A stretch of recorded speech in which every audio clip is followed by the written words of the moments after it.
How are you?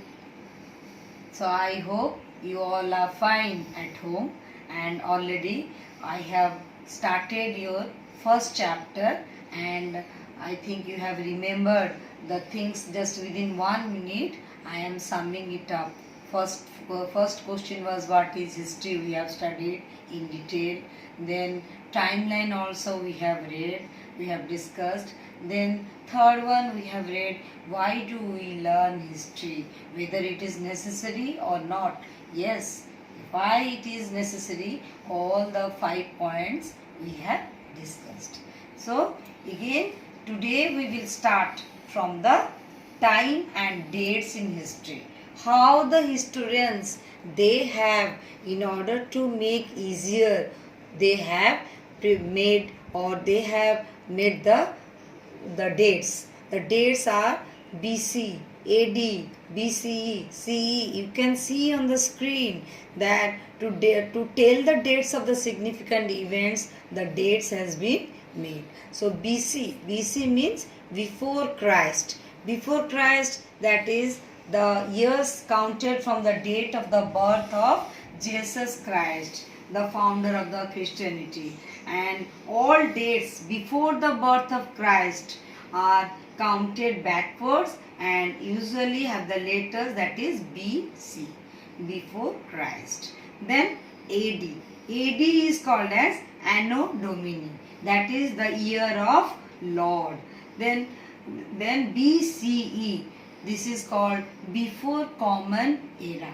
And CE, BCE and CE, this is the modern term. Beforehand, so 10 or 15 years back we used to use BC. BC is correct, BCE is also correct. Then circa. Circa is the unknown date of an event. So here I want to make you understand that BC stands for before Christ. It refers to the period before the birth of Christ, already I told, and that is why an example I want to give, that when we say 700 BC, it would mean 700 years before the birth of Christ.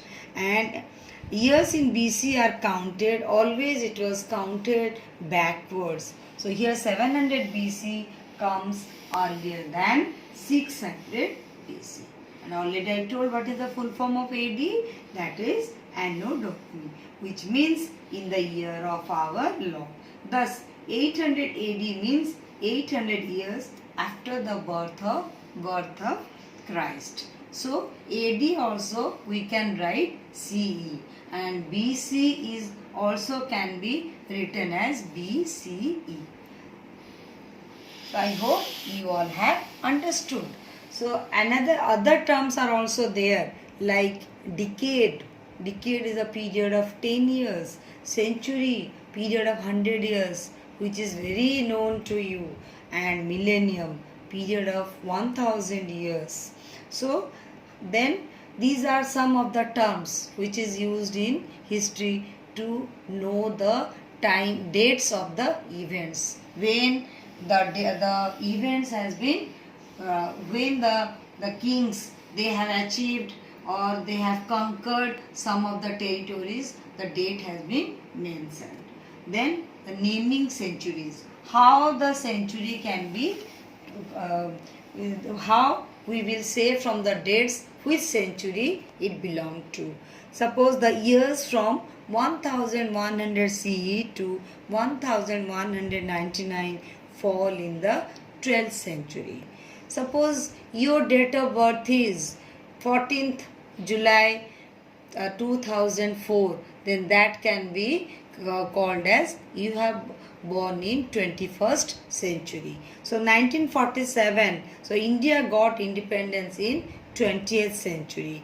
So if someone's already I told, and another one is example is for 1446 CE is regarded as 15th century, and 361 BCE is also regarded as 4th century.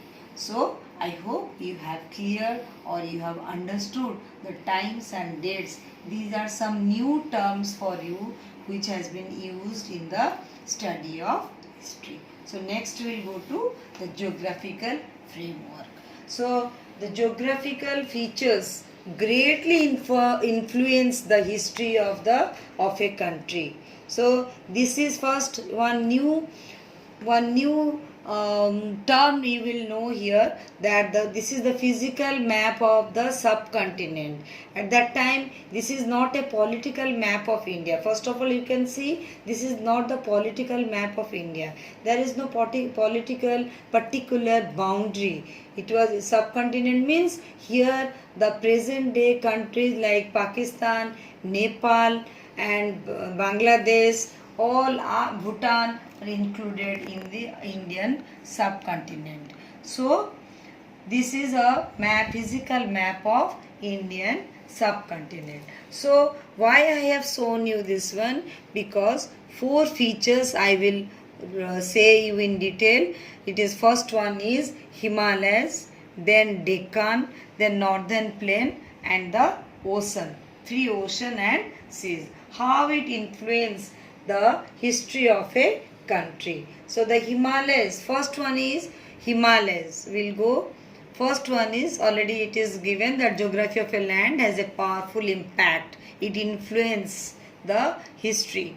So, and it also influences the location of early settlements and around the world. Then the early civilization, that is this civilization has been given the 4 river valley civilization, which are very important. When the early people, they started their civilization on the bank of the river. That is why it was called as river valley civilization. And we will read in the 4th chapter the Indus Valley civilization. Then my point is Himalayas. How Himalayas help? So the Himalayas mountain in the north have protected India against the Central Asian invasion and harsh weather. And high ranges, it is written already that high ranges of Himalayas stretch across the northern India, which protected the country of India. That is why it is written they act as a barrier against invading force. Means India was protected through the Himalayas. The invaders could not able to enter India. And people, like so many people like traders, travelers and invaders, they have also traveled in and out of India, but through the low lying points. It is called passes. Some lines are there, through that they were coming to India. So next is, we can say, ocean and seas. Already in the map I told you. Now this is called peninsular India. Now another question comes, what is a peninsula?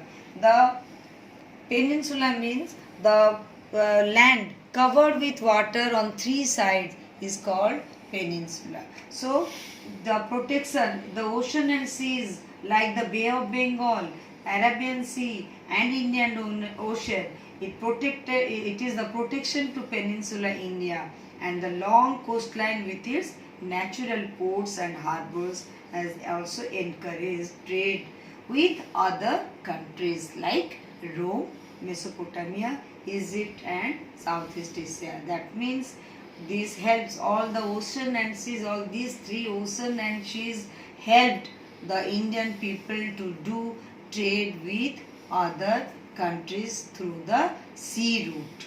Then comes the northern plains. The northern plain I have shown you in the map. This portion is called northern plain, from river Ganga to the Brahmaputra, and this side Indus.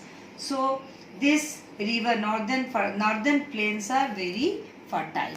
Due to the fertility of the land, many people, they started settling on the bank of the river. So when they started settling on the bank of the river, they learned to grow crops. So that increases the growth of agriculture. So when the agriculture grew, many powerful kingdoms were also established. So the example has been given like Maurya and Guptas. About Maurya, we will read in the last chapter that how Chandragupta Maurya he established the Mauryan kingdom in the, that is Magadha, that is in the northern India.